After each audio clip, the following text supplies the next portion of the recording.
Welcome back बच्चों। आज जो मैं बात करने जा रहा हूँ क्लास 12th वाले बच्चों के लिए इकोनॉमिक्स का 100 ऑब्जेक्टिव क्वेश्चन और साथ ही साथ 2 मार्क्स वाले क्वेश्चंस और 5 मार्क्स वाले क्वेश्चन जो कि आपके एग्जामिनेशन 2026 मतलब कुछ ही दिनों बाद होने वाले हैं, उन बच्चों के लिए खास वीडियो है। आपको करना है बस इसमें रिवीजन। तो चलते हैं बच्चा 100 क्वेश्चंस में से सबसे पहला क्वेश्चन देखते हैं आखिर क्या दिया गया और सारे बच्चे मेरे साथ क्वेश्चंस को सॉल्व करेंगे क्योंकि यहाँ पे मैं आपको करा रहा हूँ रिवीजंस। और अगर रिवीजंस करते समय आपको करना बस इतना है, जैसे यहाँ पर आप क्वेश्चंस देख रहे हो उस सारे जवाब आपको अपने मन ग्रंथ में मतलब मन में रखने हैं। जैसे मैं यहाँ पे जवाब दूंगा और आपने देखना है कितना सही करा या कितना गलत करा, ठीक है ना।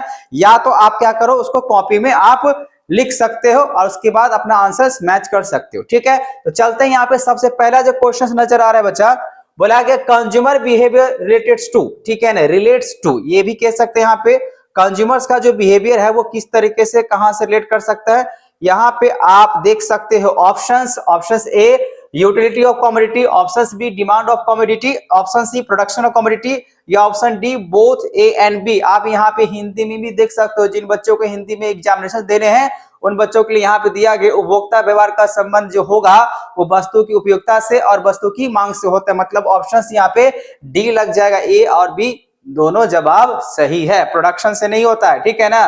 कंज्यूमर का बिहेवियर बस इससे होता है, वस्तु की उपयोगिता से और वस्तु की मांग से होता है, ठीक है। चलते हैं नेक्स्ट क्वेश्चन पे बच्चा। क्वेश्चन नंबर 2 बोला गया Who propounded the cardinal concept of utility? ये तो सारे बच्चों को, अधिकतर बच्चों को मालूम ही होगा, जो मार्शल साहब ने दिए थे, ठीक है ना। हम सीधा जवाब दे देते हैं। यहाँ पे ऑप्शन जो नजर आ रहा है इस ऑप्शन में से सबसे पहला ऑप्शन है मार्शल साहब ने यहाँ पे दिए थे जवाब, जो उपयोगिता का गणवाचक सिद्धांत नियम से किसने प्रस्तुत किया था बच्चा। तो हमेशा ध्यान रखना कार्डिनल कॉन्सेप्ट की बात आएगा ना यूटिलिटी का, तो हमेशा मार्शल मार्शल मार्शल, ठीक है। चलो नेक्स्ट क्वेश्चन, क्वेश्चन नंबर 3 पे चलते हैं फटाफट। बोला गया mention the name of the curve which show economic problem, ठीक है। यहाँ पे आप हिंदी में भी देख सकते हो, जिन बच्चे को प्रॉब्लम्स हो रहा है इंग्लिश में, यहाँ पे हिंदी में लिखा हुआ है आप देख सकते हो, ठीक है। ऑप्शन ए दिया है प्रोडक्शन कर्व, ऑप्शन बी दिया production possibility curve, option C दिया इंडिफरेंस कर्व और ऑप्शन डी दिया गया यहाँ पे डिमांड कर्व। तो यहाँ पे साफ साफ इसका जवाब हो जाना चाहिए प्रोडक्शन पॉसिबिलिटी कर्व, ठीक है ना। क्या हो जाना चाहिए, प्रोडक्शन पॉसिबिलिटी कर्व ही होता है, ठीक है। उस वक्त का नाम बताना है जो आर्थिक समस्या को दर्शाता है, उसको बोलते हैं उत्पादन संभावना वक्र, ठीक है। यहाँ पे तीसरा का जो जवाब होगा बच्चा वो हो जाएगा बी।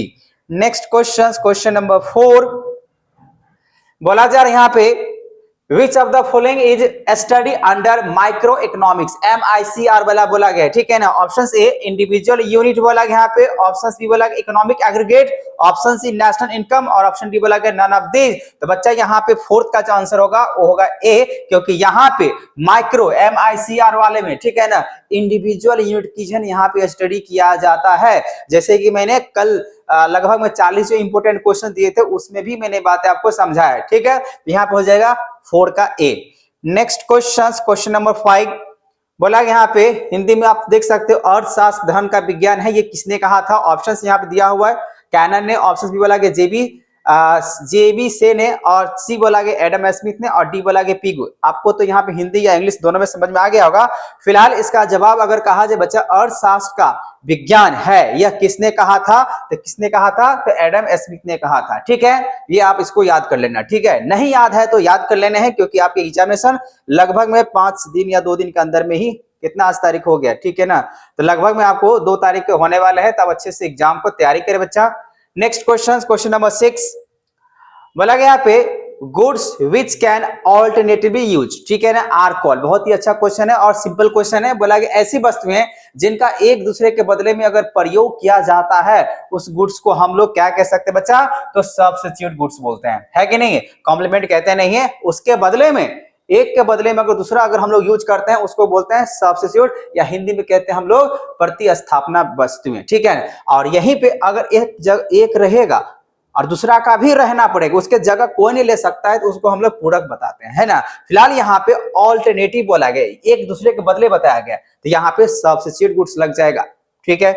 नेक्स्ट क्वेश्चन 7 नंबर बोला गया यहाँ पे if all the factor of production are increased by some same proportions, ठीक है, and as a result output increased by greater proportion than it is called, क्या कह सकते हैं यहाँ पे? ऑप्शन से constant return to scale, option B decreasing return to scale, option C increasing return to scale, option D बोला गया है नन ऑफ दीज। मतलब यहाँ पे हिंदी में देख सकते हो, उत्पादन के सभी संसाधनों में से एक ही अनुपात में वृद्धि के परिणाम स्वरूप उत्पादन में अधिक अनुपात में वृद्धि हो जाती है, तो हम लोग इसको कह सकते हैं increasing return to scale. English में यहाँ तो लिखा है, हिंदी में लिखा हुआ है, यहाँ पे आपको समझना है, दोनों में समझ सकते हैं। इसका आंसर जो होगा हो जाएगा इंक्रीजिंग रिटर्न टू स्केल ही होता है। अगर सारे फैक्टर प्रोडक्शंस बोला गया इंक्रीज कर दिया जाए सेम प्रोपोर्शंस के साथ, तो यहाँ पे रिजल्ट भी जो निकल के आएगा वो इंक्रीजिंग रिटर्न टू स्केल के हिसाब से ही आएगा।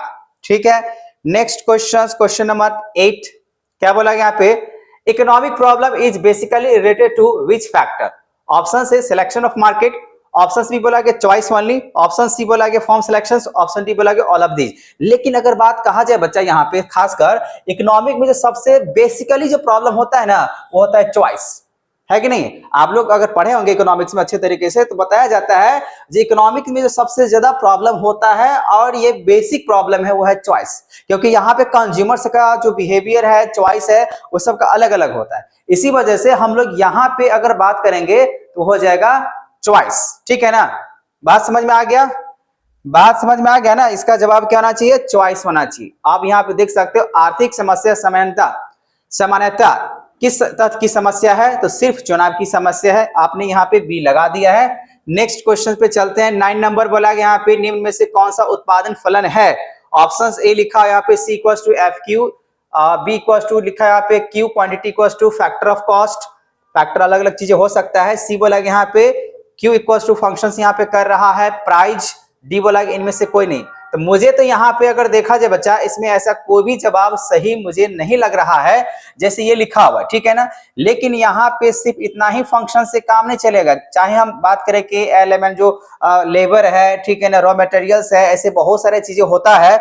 मैं तो यहाँ पे लगा दूंगा डी, लेकिन ध्यान रहे अगर आपको कहीं से भी क्रॉस चेक करते हैं तो आपको ये मिल जाएगा, क्योंकि यहाँ पे बहुत सारे फैक्टर नहीं दिया हुआ कि एलिमेंट के हिसाब से हम लोग लेते हैं यहाँ पे, मतलब कैपिटल्स हो गया, लेबर्स हो गया, है कि नहीं है, तो वो तो भी होना चाहिए। लेकिन इसमें ऐसा कुछ दिख नहीं रहा है तरीके से, प्रॉपर तरीके से। मैं तो यहाँ पे लगा दूंगा डी, क्योंकि कंप्लीट ये आंसर नहीं। हाँ, इतना चल सकता है, इतना ये चल सकता है। इसमें सी बराबर में एफ, ठीक है ना, एफ जो फंक्शंस कर रहा है ये भी सही है, क्योंकि अगर बात करें क्वांटिटी ये भी सही है, लेकिन इसके आगे भी तो होता है, लेबर की बात करें, कॉस्ट की बात करें, ऐसा इसमें नहीं है। ठीक है बच्चा, तो आप लोग इसका जवाब बता देना डी इस क्वेश्चन के हिसाब से। नेक्स्ट क्वेश्चन 10 नंबर की अगर बात करें, बोला गया which of the following factor affect elasticity of demand. ठीक है, इलास्टिक ऑफ डिमांड की बातें चल रहा है ना। इलास्टिसिटी ऑफ डिमांड आप किसको कह सकते हैं, किस पे डिपेंड कर सकते हैं? मांग की लोच का प्रभावित करने वाले जो घटक है वो कौन सा हो सकता है? ऑप्शन से nature of goods, option B बोला गया प्राइस लेवल, और ऑप्शन सी बोला गया इनकम लेवल, और यहाँ पे डी बोला गया नन ऑफ दीज। ठीक है ना, तो इलास्टिसिटी ऑफ डिमांड में यहाँ पे ऐसा कुछ नजर आ नहीं, नेचर ऑफ गुड्स भी सही होता है, कोई इफेक्ट नहीं करेगा। हाँ, अगर ये बोला गया इलास्टिसिटी ऑफ डिमांड, ये कोई फर्क नहीं डालने वाला है, ठीक है ना, ये सब सही इसके साथ चलता है। इलास्टिसिटी ऑफ डिमांड में ये भी सही है, ये भी सही है, ये भी सही है। इसमें कोई भी ऐसा चीज जो दिख रहा है तीनों ऑप्शन में, इसमें से कोई भी ऑप्शंस में से इलास्टिसिटी ऑफ डिमांड पे कोई फर्क नहीं पड़ेगा। हाँ, अगर यहाँ पे इन इलास्टिसिटी ऑफ रहता तो यहाँ पे हम कह सकते थे। फिलहाल इसका जवाब यहाँ पे इसमें से कोई फैक्टर ऐसा नहीं है जो इसको जो है इलास्टिसिटी ऑफ डिमांड पे फर्क पड़ा सकता है, इसलिए इसका लग जाएगा नन ऑफ दीज। ठीक है ना, डी ऑप्शन लग जाएगा यहाँ पे none of these. Next question 11 number बोला यहाँ पे which of the following is a reason for fall in demand. ऐसा कौन सा रीजन है जिससे डिमांड क्या होता है, फॉल हो जाता है? ऑप्शन से fall in income, option B बोला यहाँ पे fall in number of buyers, और ऑप्शन सी बोला गया fall in taste of consumers, और ऑप्शन डी बोला गया यहाँ पे ऑल ऑफ दिस या ऑल ऑफ द एबव। ये सारे जवाब सही है। अगर इनकम कम हो जाता है, खरीदार अगर कम हो जाता है, कंज्यूमर्स का टेस्ट अगर कम हो जाता है, जिसके वजह से डिमांड जो वस्तु में वो कम हो जाता है, इसीलिए डी इसका जवाब सही है। ठीक है, 13 नहीं 12 नंबर इंग्लिश में देखना पड़ेगा। Balance of trade means, balance of trade means का मतलब यहाँ पे क्या हो जाएगा? कैपिटल ट्रांजैक्शंस, ठीक है, import and export of goods, option B है, और ऑप्शन सी बोला गया total debit and total credit, और ऑप्शन डी बोला गया यहाँ पे ऑल ऑफ द एबव। यहाँ बच्चा ये सबसे बेटर ऑप्शन है, import and export of goods का मतलब होता है balance of trade, balance of trade, trade trade, balance of payment की बातें नहीं कर रहे हैं। हाँ, अगर बैलेंस ऑफ पेमेंट की बात होता तो कैपिटल ट्रांजैक्शंस जरूर होता, ठीक है ना। फिलहाल यहाँ पे पूछ रहे हैं आपसे बैलेंस ऑफ ट्रेड क्या होता है। आप जाके 40 जो इंपोर्टेंट क्वेश्चंस मैंने दिया है ना, उस क्वेश्चन को जाकर अच्छे तरीके से देखे, उसमें जवाब या हमने जो बुक पढ़ा है या आपने बुक पढ़ा है उसमें आपको आराम से मिल जाएगा इसका जवाब। आप क्या लगाओगे, import and export of the goods, ठीक है, ऑफ गुड्स। नेक्स्ट क्वेश्चन यहाँ पे 13 नंबर बोला गया, यहाँ पे 13 नंबर के लिए 13 number, which of the following is correct, इसमें से कौन सा ऐसा ऑप्शन है जो कि करेक्ट है, ठीक है। वाई इनकम, कैपिटल हो गया, यहाँ पे इन्वेस्टमेंट हो गया, इनकम हो गया, ठीक है ना। ये तो ऐसा नजर नहीं आ रहा है, वाई इक्वल टू इनकम हुआ, ऑपरेटिंग हुआ, नेट हुआ, ठीक है ना। तो 13 की अगर बातें करें, कंजम्पशंस, ठीक है, फिर यहाँ पे शॉर्ट इनकम, इन्वेस्टमेंट, कंज्यूमर्स, ठीक है, सब तो ठीक है, ये सब सही है, ठीक है ना। इसमें सारे जो है ना जवाब इसका सही है, सब फॉर्मूला सही तरीके से फिट बैठता है, ठीक है ना। तो इसमें कोई गलती नहीं है। वाई इनकम, यहाँ पे कंजम्पशंस, इन्वेस्टमेंट, ये भी सही है, ठीक है। इसका हो जाएगा आपका बच्चा डी। बाकी बात आप लोग को अगर कंफ्यूजन है इसको क्रॉस चेक कर लेना, लेकिन मेरे हिसाब से सारी फॉर्मूला सही है। अगर आपको कंफ्यूजन हो रहा है इसका मतलब साफ है आपको फॉर्मूला मालूम नहीं है या तो याद नहीं है, ठीक है ना। तो आप यहाँ पे फिलहाल 13 नंबर क्वेश्चन का आप ऑप्शन क्या लगाओगे, डी। चलते हैं 14th नंबर पे, बोला गया है reserve bank of India was established 1935 को हुआ था, ठीक है ना। 1935 अच्छे तरीके से मालूम ही होगा बच्चों को, तो 14th का हो जाएगा बी। नेक्स्ट क्वेश्चन नंबर 15 की बात करें, प्राइमरी सेक्टर इंक्लूड्स, तो प्राइमरी सेक्टर्स बोला गया agriculture, retail, tradings, small industry, नहीं, सिर्फ एग्रीकल्चर। प्राइमरी मतलब क्या, प्राथमिक अगर बात करें, प्राथमिक क्षेत्र जो होता है वो किसके लिए होता है, कृषि, जो नेचर से, जो नेचुरल, जो प्राकृतिक से संबंधित होता है वही होता है आपका प्राइमरी सेक्टर्स, या बोल सकते हैं प्राथमिक क्षेत्र। इसीलिए यहाँ पे हो जाएगा 15 का ए हो जाएगा, ठीक है। नेक्स्ट क्वेश्चन 16 नंबर पे चलते हैं, बोला कि उत्पादन का, फिलहाल तो इंग्लिश में देखना पड़ेगा, an active factor of production, an active, ठीक है, an active factor of production, option A capitals, option B labour, और ऑप्शन सी बोला गया लैंड, और ऑप्शन डी बोला गया नन ऑफ दिस। देखो कैपिटल फिक्स्ड है, लैंड भी फिक्स्ड है, लेकिन एक्टिव की अगर बातें कहा जाए, उत्पादन का सक्रिय जो साधन होता है, सक्रिय एक्टिवनेस, वो होता है लेबर, ठीक है ना, श्रम हिंदी में कह सकते हैं, श्रम, ठीक है बच्चा। तो यहाँ पे हो जाएगा बी, ये सब फिक्स्ड में, लेकिन ये एक्टिव प्रोडक्शन के लिए लेबर जो है ना होना चाहिए, तो बी हो जाएगा। नेक्स्ट क्वेश्चन 17 नंबर, बोला यहाँ पे macro economics is a study, ठीक है। यहाँ पे मैक्रो इकोनॉमिक्स में समष्टि अर्थव्यवस्था का जो अध्ययन है वो कौन कौन चीज करना पड़ता है, हिंदी में देख लेते हैं। यहाँ पे अर्थव्यवस्था में रोजगार के अवसर करता है, वस्तु की पूर्ति नियम का, ऑप्शन सी बोला स्कूटर में मांग की लोच, और बाजार में गेहूं की कीमत का, ठीक है। इंग्लिश में यहाँ पे दे सकते हो employment opportunity in economy, B बोला गया law of supply of commodities, ठीक है, और elasticity of demand in scooter, price of wheat in market. ये कैसा क्वेश्चन है, हम तो यहाँ पे माइक्रो की बात बोलेंगे, एम्प्लॉयमेंट अपॉर्चुनिटी है, सीधा ए लगा दो, ठीक है। यहाँ पे क्या हो जाएगा बच्चा, यहाँ पे ऑप्शंस हो जाएगा ए एम्प्लॉयमेंट अपॉर्चुनिटी इन इकोनॉमी, ये माइक्रो इकोनॉमिक स्टडी में पढ़ाया जाता है। समष्टि अर्थव्यवस्था का अध्ययन जो है वो अर्थव्यवस्था में रोजगार के अवसरों के बारे में पढ़ाया जाता है, ठीक है। ये बात समझ में आ गया, तो ऑप्शंस हो जाएगा 17 का 17 का ए। नेक्स्ट क्वेश्चन नंबर 18, बोला गया यहाँ पे with the increase in output, अगर आउटपुट अगर इंक्रीज कर दिया जाए, the difference between total cost and total variable cost क्या होगा। अगर आउटपुट ही अगर बढ़ा तो डिफरेंस जो होगा टीसी से, ठीक है ना, टीसी और टीवी के हिसाब से, टी मतलब टोटल वेरिएबल कॉस्ट में, वो क्या होगा। Option A decreases, option B increases, option C remain constant, option D none of these. देखो टोटल कॉस्ट और टोटल वेरिएबल की अगर बातें किया जाए, अगर इंक्रीज कर दिया गया आउटपुट को, ठीक है ना, इंक्रीज कर दिया गया आउटपुट का, यहाँ पे ऐसा कुछ नहीं होने वाला है, सीधा क्या हो जाएगा, रिमेन कांस्टेंट हो जाएगा। आप लोग चाहो इसके अच्छे तरीके से न्यूमेरिकल क्वेश्चंस को सॉल्व करके पता किया जा सकता है, ठीक है। फिलहाल यहाँ पे क्या हो जाएगा, रिमेन कांस्टेंट हो जाएगा बच्चा, ठीक है। चलते हैं नेक्स्ट क्वेश्चन, यहाँ पे सी लग जाएगा 18 का सी। नेक्स्ट क्वेश्चन 19 नंबर, बोला कि who is custodian of Indian banking system. Simple सी बात है, आरबीआई है कि नहीं। इंडिया में जो भी बैंकिंग सिस्टम है वो किसके कस्टडी में रहता है, भारतीय बैंकिंग प्रणाली का संरक्षक कौन है, RBI, central bank of India नहीं, ठीक है, सेंट्रल बैंक बोल सकते हैं। बात समझ में आ गया, तो यहां पे लग जाएगा 19 का A. Next question 20 number, consumption is, option A consumption is, option A increases in utility, options B neither increase nor destruction in utility, option C destruction of utility, और ऑप्शन से बी बोला गया नन ऑफ दीज। तो यहाँ पे जो consumption है, थोड़ा सा यहाँ पे हिंदी में भी इसको आप बात समझ सकते हो, उपभोग है, क्या है उपभोग जो है वो क्या है, तो बोला यहाँ पे उपयोगिता में वृद्धि, उपयोगिता में ना वृद्धि ना क्षय, उपयोगिता में क्षय, मतलब उपभोग जो होता है क्या सी डिस्ट्रक्शन ऑफ यूटिलिटी के लिए होता है, ठीक है ना, consumption is destruction of utility. इसीलिए बच्चा 20 की अगर बात करें तो हो जाएगा सी, ठीक है, 20 क्या हो जाएगा सी। बाकी बात आपको हो रहा है कहीं पे कंफ्यूजन, तो आप या तो कमेंट कर दो सर इसका आंसर गलत है या सही है, या तो आप खुद से भी क्रॉस चेक कर सकते हो, नहीं मैंने तो ये सोचा था।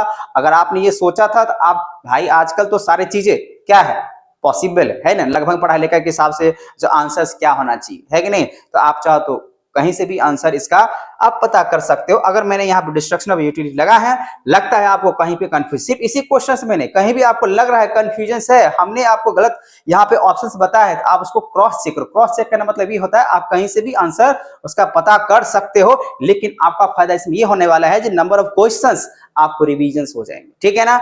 चलते हैं नेक्स्ट क्वेश्चन नंबर 21। बोला यहाँ पे what is central bank of, central bank of India CBI की बातें कर रहे हैं जो कि कॉमर्शियल बैंक होते हैं। यहाँ पे हो जाएगा a commercial bank, central bank नहीं, सेंट्रल बैंक हम लोग का कौन है RBI, reserve bank of India है कि नहीं, तो यहाँ पे हो जाएगा आपका ए कॉमर्शियल बैंक, 21 का हो जाएगा ए, ठीक है बच्चों। नेक्स्ट क्वेश्चन 22 पे चलते हैं। यहाँ पे हिंदी में दिख लिया, बोला गया by which method can we withdraw cash from bank, bank से हम लोग किस मेथड से पैसा को विथड्रॉ कर सकते हैं, विथड्रॉ मतलब निकाल सकते हैं, किस विधि से हम बैंक से नगद निकाल सकते हैं। यहाँ पे इंग्लिश में देख लेते हैं विथड्रॉ फ्रॉम, ठीक है, विथड्रॉल फॉर्म से, चेक के द्वारा, एटीएम के द्वारा, ऑल ऑफ दिस। बात सही है कि नहीं, हम लोग यहाँ पे ऑल ऑफ दिस लगा सकते हैं 22 में, क्योंकि हम लोग यहाँ पे सबसे पैसा निकाल सकते हैं। आपसे क्वेश्चन पूछा गया था कि किस मेथड से हम लोग पैसा बैंक से निकाल देते हैं, ठीक है ना, विथड्रॉ कर लेते हैं, चेक से निकाल लेते हैं, एटीएम से निकाल लेते हैं ना, या तो विथड्रॉल फॉर्म। बात समझ में आ गया होगा यार आप लोग इंटेलिजेंट हो चुके हो, एग्जामिनेशन है ना तो बनना ही पड़ेगा। Next question, which of the following is word is budget, budget की अगर बातें करें बच्चा वो फ्रेंच वर्ड है, ठीक है ना, यहाँ पे लैटिन वर्ड बोला गया, जर्मन वर्ड बोला गया, अब बोला गया C option A Latin, option B German, option C French, option D none of these. तो बजट जो है, बजट का मतलब होता है सूटकेस, क्या होता है सूटकेस, और ये जो वर्ड है वो फ्रेंच वर्ड है बजटी, ठीक है ना, बजट बजटी जो कि फ्रेंच वर्ड है, ठीक है ना, बजट बजटी जिसका मतलब होता है सूटकेस, ठीक है। अगर आपको डेफिनेशन अगर आ गए, परिभाषा लिखने के लिए आ जाए जब बजट क्या है, तो बजट एक सूटकेस, इतना लिख दिएगा तो वो भी सही है। अगर जो अच्छे तरह के समझने वाले होंगे तो हम लोग फ्रेंच वर्ड में बोल सकते हैं। यहाँ पे वर्ड जो बजट है वो कहां से आया है, तो फ्रेंच से आया है, ठीक है ना, ये बात आपको ध्यान रखना पड़ेगा। और ये बजटी कैसे आया है, बजटी से बजट बना हुआ फ्रेंच वर्ड है। चलो ज्यादा इस पे डिटेल्स में नहीं। नेक्स्ट क्वेश्चन 24 आपको समझ में आ गया फ्रेंच होगा, ठीक है ना, 23 का सी।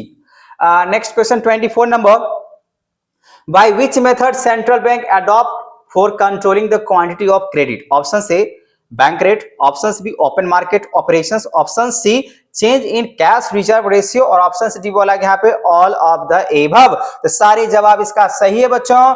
जो मेथड होता है केंद्रीय बैंक मतलब रिजर्व बैंक ऑफ इंडिया की बातें कर रहे हैं, आरबीआई की बातें कर रहे हैं, वो अपने साख की मात्रा पर नियंत्रण जो रखता है वो रखता है बैंक दर से, खुले बाजार की क्रियाएं से, नगद कोष अनुपात में परिवर्तन से। ये तीनों जवाब इसका सही है। इतने तरीके से अपने आप को मतलब सेंट्रल बैंक जो है अपने आप को अडॉप्ट कर लेता है, ठीक है, क्रेडिट कंट्रोल का, ऑप्शन डी 24 का। नेक्स्ट क्वेश्चन 25 नंबर क्या बोला गया, which is include in the invisible item. Invisible का मतलब यहाँ पे सर्विस से रिलेटेड है, ठीक है ना, बैंकिंग भी अगर कहा जाए सर्विस सेक्टर में आता है, शिपिंग भी सर्विस सेक्टर में आता है, कम्युनिकेशन भी सर्विस सेक्टर में आता है। मतलब यहाँ पे जो लिखा हुआ है which one is include in the invisible, तो यहाँ पे देखो बच्चा, यहाँ पे लिखना चाहिए सब है, ठीक है ना, यहाँ पे लिखना चाहिए, विजिबिलिटी में तो कुछ है ही नहीं, बैंकिंग भी सर्विस देता है, शिपिंग भी सर्विस ही देता है, कम्युनिकेशन की बात कर रहे हैं यहाँ पे, और यहाँ पे डी लिखा हुआ नन ऑफ दिस। तो 25 की अगर बातें करें तो यहाँ से नन ऑफ दिस इनविजिबल, ठीक है ना, यहाँ पे अनइनविजिबल होना ही नहीं चाहिए, ये डी लिखा हुआ है गलत लिखा हुआ है, यहाँ पे लिखना चाहिए सब, इसको काट के लिख देना चाहिए, सब का सब है सब, ऑल ऑफ द एबव, ये इनविजिबल आइटम है, ये सब उसी में आएगा, ठीक है ना, यहाँ पे ये गलत तरीके से लिखा हुआ है। इनमें से कोई नहीं, ये गलत लिखा, इसमें से लिखना चाहिए इनमें से सभी। ठीक है, ये सब अगर देखा जाए तो इनविजिबल है। सर्विस को जो है ना हम सिर्फ सब क्या कहते हैं, अदृश्य मदों में निम्नलिखित में से किसे सम्मिलित किया जाता है? बैंकिंग भी क्या है, सर्विस सेक्टर है। जहाज रानी, जहाज रानी मतलब शिपिंग कराते हैं, ठीक है ना, शिपिंग एक जगह से दूसरी जगह पर अगर बातें करें, वो अगर रखते हैं सूचना, ठीक है, सर्विस में। अब ये जहाज, इनमें से कोई नहीं, तो इनविजिबल के हिसाब से तो ये जो जहाज रानी है, जहाज का रानी, शिपिंग नहीं, ये तो शिपिंग मतलब होता है ना, कोई प्रोडक्ट को हम एक जगह से दूसरी जगह सर्विस देते हैं, पहुंचाता है। आजकल जो डिलीवरी बॉय होते हैं, एक जगह से दूसरी जगह प्रोडक्ट को है ना शिपिंग कर देते हैं। आज यहाँ पे शिपिंग हो रहा है, यहाँ से यहाँ तक प्रोडक्ट जाएगा, यहाँ से यहाँ तक जाएगा, शिपिंग है ना। तो मुझे लग रहा है उसके हिसाब से इसको भी हम सर्विस से मान सकते हैं। तो यहाँ पे इसको काट के सभी हम यहाँ पे लिख सकते हैं, ठीक है ना, इसमें इनमें से सभी। बाकी बात आप लोगों का क्या विचार है, इसका जवाब मुझे कमेंट में दे सकते हो। ठीक है, फिलहाल तो मुझे जो नजर आ रहा है यहाँ पे यही 100% जवाब होना चाहिए। नेक्स्ट क्वेश्चन 26 नंबर बोला गया, which of the following is known as the state of deficient demand Keynesian economy के हिसाब से। ठीक है, ऑप्शंस ए यहाँ पे लिखा हुआ full employment equilibrium, options B incomplete employment equilibrium, option C लिखा बोथ ए एंड बी। तो 26 का होना चाहिए बच्चा बी, इनकम्प्लीट एम्प्लॉयमेंट इक्विलिब्रियम के बारे में बताया गया था। ठीक है, किन्स के अर्थव्यवस्था में न्यून मांग की दशा में निम्नलिखित किस नाम से पुकारा जाता है? तो अपूर्ण रोजगार संतुलन के नाम से पुकारा जाता है बच्चों। ठीक है, तो 26 का आप लोग लगा सकते हो बी। ठीक है, 26 का क्या लग जाएगा बी, क्योंकि यहाँ पे डिफिशिएंट डिमांड जो होता है वो हमेशा इनकम्प्लीट एम्प्लॉयमेंट इक्विलिब्रियम में केन साहब के द्वारा बताया गया था। ठीक है, नेक्स्ट क्वेश्चन नंबर 27 बोला कि यहाँ पे यदि मतलब इंग्लिश में तो यहाँ पे देख सकते हैं, बोला कि इफ एमपीसी, ठीक है, 0.5 है, देन मल्टीप्लायर क्या बनेगा? ठीक है, निकाल लेते हैं। 1/1 माइनस 0.5 की अगर बातें करेंगे तो बचेगा 0.5 ही बचेगा ना। इसको डेसिमल के हिसाब से लगाते हैं, डेसिमल ऊपर लेके चले जाओ तो नीचे हो जाएगा 5, कटा दो, कितना हो जाएगा 2। क्या 2 ऑप्शंस है? बिल्कुल है, तो हो जाएगा यहाँ पे डी। ठीक है, ये मल्टीप्लायर के लिए है ना हमेशा फॉर्मूला होता है k इक्वल्स टू, तो आप ये वाले फॉर्मूला अप्लाई कर सकते हैं। k इक्वल्स टू फॉर्मूला होता है k equals to 1/1 minus MPS sorry C, ये वाले फॉर्मूला अप्लाई कर सकते हो। इसमें निकालो दोगे तो यहाँ पे आपका k का गुणांक निकल जाएगा, गुणक निकल जाएगा। ठीक है, फिलहाल मैंने यहाँ पे निकाल के दिखा दिया, ऑप्शंस क्या निकल गया है डी 2। ठीक है, नेक्स्ट क्वेश्चन 28 नंबर की बातें करें तो बोला गया है यहाँ पे इंग्लिश में देख लो, व्हाट इज जीएनपी डिफ्लेटर? तो जीएनपी जो डिफ्लेटर होता है, GNP deflator equals to nominal GNP by real GNP into 100 ही होता है, इसीलिए इसका जवाब ए लग जाएगा। ठीक है ना, ए लग जाएगा, बाकी बात आपको नीचे पढ़ने की कोई जरूरत नहीं है, यही ऑप्शन इसका सही, यही इसका फॉर्मूला है। ठीक है ना, इसीलिए मैं बोलता हूं बच्चा फॉर्मूला अगर आपको याद है, फॉर्मूला अगर याद है तो आपको 100% क्वेश्चंस कहते हैं, क्या न्यूमेरिकल हो इकोनॉमिक्स का या किसी का भी बन जाएगा। ठीक है, नेक्स्ट क्वेश्चन, किसी का मतलब अकाउंटेंसी भी तब पढ़ रहे होंगे ना। नेक्स्ट क्वेश्चन 29 नंबर बोला गया, व्हाट इज अपॉर्चुनिटी कॉस्ट? इसमें से अपॉर्चुनिटी कॉस्ट क्या हो सकता है? बोला गया था ऑल्टरनेटिव फॉरगॉन्स, ये भी होता है। तो लॉस्ट अपॉर्चुनिटी बिल्कुल है, एक के बदले दूसरा अगर यूज करें, एक तो खो रहे होंगे, तो ये भी सही जवाब है।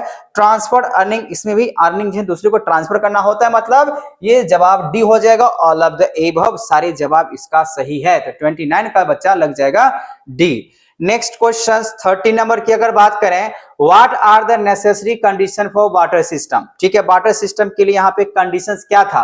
वस्तु विनिमय प्रणाली की आवश्यक शर्त कौन सी थी? Option C limited needs, limited exchange area, और बोला गया यहाँ पे और क्या बोला गया, इकोनॉमिक बैकवर्ड सोसाइटी, और ऑल ऑफ द अबव। बिल्कुल सब जवाब इसका सही है बच्चों, तो डी लग जाएगा। ठीक है ना, ये सारे कंडीशन जो है ना बिल्कुल जरूरी था वाटर सिस्टम में, जो मनी हम लोग मार्केट में देखते हैं। ठीक है ना, मनी मार्केट आने से पहले जो वाटर सिस्टम था उसमें सारे कंडीशंस फुलफिल होता है।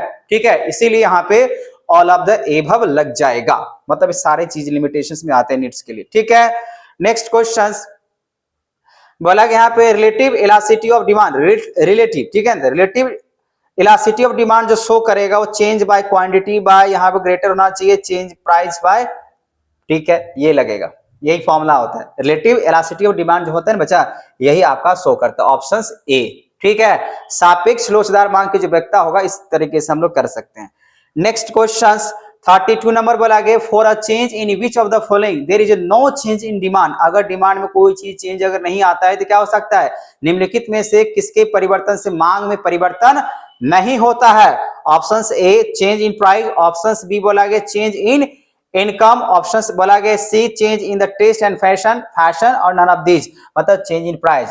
For change in which of the following there is no change in demand, अगर चेंज इन प्राइस के हिसाब से change in income change in taste, ठीक है, निम्नलिखित में से किसके परिवर्तन से मांग में परिवर्तन नहीं होता है। मूल्य में परिवर्तन, मूल्य में परिवर्तन होगा तो मांग तो परिवर्तन होना चाहिए, ठीक है।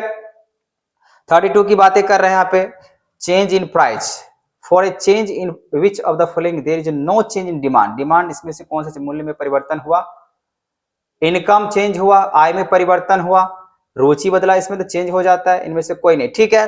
चेंज इन प्राइस, प्राइस बढ़ा, यहाँ पे डिमांड में कोई चेंज नहीं आएगा, मतलब यहाँ पे कह सकते कम या ज्यादा हो सकता है, प्राइस अगर ज्यादा हुआ तो डिमांड कम हो जाएगा, लेकिन ऐसा थोड़ी, आप इसको ऐसे समझो, अगर मान लीजिए नमक, ठीक है ना, अब नमक यहाँ पर अगर लेते हैं तो नमक के डिमांड में अगर चेंज अगर हो जा रहा है तो इसका मतलब थोड़ी है इसमें प्राइस का भी चेंज करना पड़ेगा, ऐसा जरूरी नहीं होता है, ठीक है ना।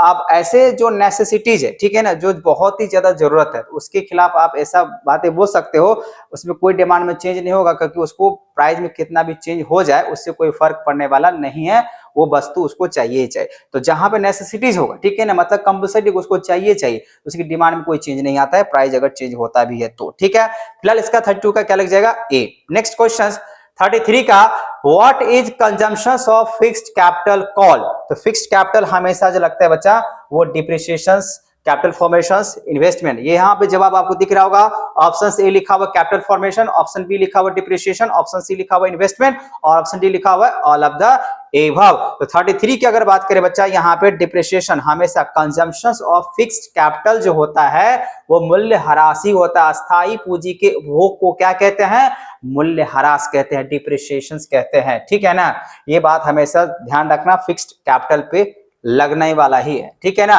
तो 33 का हम लोग लगा देंगे यहाँ पे बी, ठीक है, what is consumption of fixed capital is called depreciation, ठीक है। नेक्स्ट क्वेश्चन, बाकी बात देखना पड़ेगा आप लोगों को। नेक्स्ट क्वेश्चन बोला गया which one of the following is include in circular flow, तो सर्कुलर फ्लो में इसमें से कौन सा चीजें आ सकता है, real flow, monetary flow, option C बोला गया बोथ ए एंड बी और ऑप्शन डी बोला गया यहाँ पे नन ऑफ दिस। तो 34 की अगर बात करें बच्चा, यहाँ पे रियल फ्लो और मॉनेटरी फ्लो दोनों होता है सर्कुलर फ्लो में, ठीक है। Next question number 35, the famous book the general theory of J.M. Keynes was published, कब पब्लिश किया गया था भैया, कब किया गया था, the general theory of J.M. Keynes के द्वारा ये बुक को कब पब्लिश किया गया था, 1926, 1936, 1946, 1956, नहीं 1936 को किया गया था, ठीक है। तो 35 का क्या हो जाएगा, बी 1936, ठीक है। Next question 36 number, which of the following is characteristic of utility, ठीक है, option A utility is a psychological phenomena, option B utility is subjective, option C utility is relative concept और ऑप्शन डी लिखा हुआ all of the above. मतलब यहाँ पे utility के लिए ये जो कैरेक्टरिस्टिक, ये जो विशेषता की बातें कर रहे हैं बच्चा, ये बिल्कुल सब जो है सही है, इसी वजह से हम लोग यहाँ पे 36 की अगर बातें करें तो यहाँ पे जवाब लग जाएगा डी, उपयोगिता के निम्न में से कौन सी विशेषता है, तो डी, सारे के सारे इसका जवाब सही है, ठीक है, तीनों जवाब सही है, इसलिए डी जो होगा ये इसका सही जवाब है। समझ में आ गया बच्चों, चलते हैं नेक्स्ट क्वेश्चंस की तरफ। नेक्स्ट क्वेश्चंस हम लोग का है 37, बोला गया यहाँ पे which of the following relations is correct, इसमें से कौन सा रिलेशन जो है ना करेक्ट है, ठीक है। तो देखना तो पड़ेगा, यहाँ पे फॉर्मूला के हिसाब से इलास्टिसिटी -1 कर दिया, इलास्टिसिटी हो गया इलास्टिसिटी माइनस, ठीक है, TR इक्वल टू MR दिया गया, MR इक्वल टू AR दिया गया, बोथ A एंड B दिया गया है और यहाँ पे लिखा हुआ नन ऑफ दिस, ठीक है। MR जो होता है वो AR के बराबर में अगर हुआ तो ये रिलेशन इसका सही हम लोग मान लेते हैं, ठीक है ना, ए ये जवाब सही है, वो जवाब सही नहीं है, ठीक है, वहां TR बराबर जो MR दे दिया ना, वहीं भी गलती कर दिया, मतलब यहाँ पे ये जवाब इसका सही है ए, ऑप्शन ए लग जाएगा यहाँ पे, ठीक है। तो 37 का जो बच्चा होगा वो हो जाएगा ए। चलते हैं 38 नंबर पे, when total utility become maximum, marginal utility is क्या होने वाला है, अगर यहाँ पे लगे टी यू अगर बिकम ज्यादा हो जाता है, मैक्सिमम है, तो एम यू क्या होगा। तो 38 की अगर बारे में बात करें बच्चा तो पॉजिटिव होगा, नेगेटिव होगा, जीरो होगा, जीरो हो जाएगा, ठीक है ना, क्या हो जाता है जीरो। अगर टी यू अगर ज्यादा होता है तो एम यू एक तरीके से जीरो हो जाता है। Next question 39 number, the main objective of socialist economy is, किसमें आता है सोशलिस्ट इकोनॉमी, तो वेलफेयर के लिए आता है। इसमें ऑप्शन ए लिखा हुआ है मैक्सिमम प्रोडक्शन, ऑप्शन बी लिखा हुआ इकोनॉमिक फ्रीडम, ऑप्शन सी लिखा हुआ अर्निंग प्रॉफिट और ऑप्शन डी लिखा हुआ मैक्सिमम पब्लिक वेलफेयर। फिलहाल यहाँ पे मैंने अभी जवाब यही बोल दिया था स्टार्टिंग में, क्योंकि सोशलिस्ट का मतलब होता है वेलफेयर, कल्याण, समाज का, पब्लिक का, ठीक है ना। तो मैक्सिमम जो है जो सोशलिस्ट इकोनॉमी होता है वो मैक्सिमम टू किस में हेल्प करता है, पब्लिक के वेलफेयर के लिए, ठीक है। नेक्स्ट क्वेश्चन 20 नंबर, सॉरी 20 नहीं 40 पे आ गए हैं। 40 number, which of the following budget is suitable for the developing economy, ठीक है। ऑप्शन से डेवलपिंग, ध्यान देना यहाँ पे डेवलपिंग इकोनॉमी की बातें कर रहे हैं यहाँ पे, विकासशील राष्ट्र के लिए कौन सा बजट सबसे उपयुक्त है, विकासशील, विकसित नहीं है, विकासशील है, ठीक है ना, डेवलपिंग है, डेवलप्ड नहीं है, ठीक है। तो ऑप्शन ए बोला गया डिफिसिट बजट, ऑप्शन बी बोला गया बैलेंस्ड बजट और ऑप्शन सी बोला गया सरप्लस बजट, ऑप्शन डी बोला गया ऑल ऑफ दिस। यहाँ पे डिफिसिट के लिए होता है, ठीक है। डेवलपिंग इकोनॉमी जो होता है बच्चा वो सिर्फ डिफिसिट बजट से ही होता है। विकासशील राष्ट्र के लिए कौन सा बजट सबसे उपयुक्त होता है, घाटे का बजट, क्योंकि वो तो डेवलप्ड है नहीं। अरे भैया डेवलप होगा तभी तो प्रॉफिट होगा, यहाँ पे डेवलपिंग है, इसको और पैसा देना पड़ेगा डेवलप होने के लिए, तो घाटे का ना बजट होता है, ठीक है। इसलिए यहाँ पे डिफिसिट बजट लग जाएगा ए, ठीक है, 40 का A. Next question, question number 41, Who said price is determined by both demand and supply forces, ठीक है। ऑप्शन से जैबॉन्स, यहाँ पर देख सकते हो निम्नलिखित में से किसके अनुसार किसी वस्तु की कीमत मांग और पूर्ति की शक्तियों द्वारा तय होती है। ऑप्शन से जेमॉन्स, ऑप्शन बी बोला गया वॉलस, ऑप्शन सी बोला गया मार्शल, ऑप्शन डी बोला गया नन ऑफ दीज। यहाँ पे ऐसा नन ऑफ दीज की बात है ये नहीं है, मार्शल के हिसाब से बताया गया था price is determined by the both demand and supply forces. ये दोनों बातें जो है ना, ये जो लिखा हुआ है डिमांड एंड सप्लाई फोर्सेज, ये किसके हिसाब से निर्धारित होता है, मार्शल ने कहे थे, ठीक है ना, option C. Next question 42 number की अगर बातें करें बच्चा, बोला कि market situations where there is only one buyer, देखो एक को जब खरीदार होता है उसको हम लोग मोनोसोनी बोल सकते हैं, ठीक है ना, मोनोसोनी। ये जो आप प्रोनाउंसिएशन आप देख सकते हैं यहाँ पे, जहां पे अगर एक को क्रेता होगा, विक्रेता नहीं, एक को खरीदार, एक को खरीदने वाला होता है ना, उसको हम लोग क्या बोलते हैं, मोनोपोसोनी, ठीक है, ये ध्यान रखना है, बी ऑप्शन लग जाएगा। नेक्स्ट क्वेश्चन 43 नंबर बोला गया यहाँ पे the subject of the study of micro economics, MACRO, micro, यहाँ पे हिंदी में देख सकते समष्टि अर्थव्यवस्था के अध्ययन का कौन सा विषय इसमें है। ऑप्शन से the principle of national income, the principle of consumers, the principle of producers या नॉन ऑफ दीज। ऐसा नहीं है, MACRO की बातें कर रहे हैं बच्चा, इसका मतलब ये हुआ जो नेशनल इनकम की बातें होता है, ठीक है। Subject of the study of micro economics is principle of the national income, ठीक है ना, ये सब बातें नहीं चलेगा, कंज्यूमर प्रोड्यूसर्स की बातें नहीं होगा, ए ऑप्शन लग जाएगा, ठीक है। तो 43 का हो जाएगा ए। नेक्स्ट क्वेश्चन 44 नंबर, यहां पे आप देख सकते हो एक खुली अर्थव्यवस्था में सामूहिक मांग के संगठक को कौन है, संगठक कौन है। ऑप्शन से उपभोग निवेश, उपभोग प्लस सरकारी व्यय, उपभोग प्लस निवेश प्लस सरकारी व्यय प्लस शुद्ध निर्यात, ठीक है। ये आपने हिंदी में देख लिया, थोड़ा सा इंग्लिश में देख लो जिन बच्चों को दिखना है। बोला गया यहाँ पे in an open economy which are the components of aggregate demand, ठीक है। ऑप्शन से consumption, option B investment, option C consumption plus government expenditures, option D consumption plus investment plus government expenditure, plus में यहाँ पे दे दिया है net export. तो बच्चा यहाँ पे यही जवाब सही है, क्योंकि बोला यहाँ पे open market, sorry open economy के लिए कंपोनेंट जो एग्रीगेट डिमांड होगा यही होता है consumption plus investment plus government expenditure plus में नेट एक्सपोर्ट, ठीक है। तो 44 का हो जाएगा डी, ठीक है।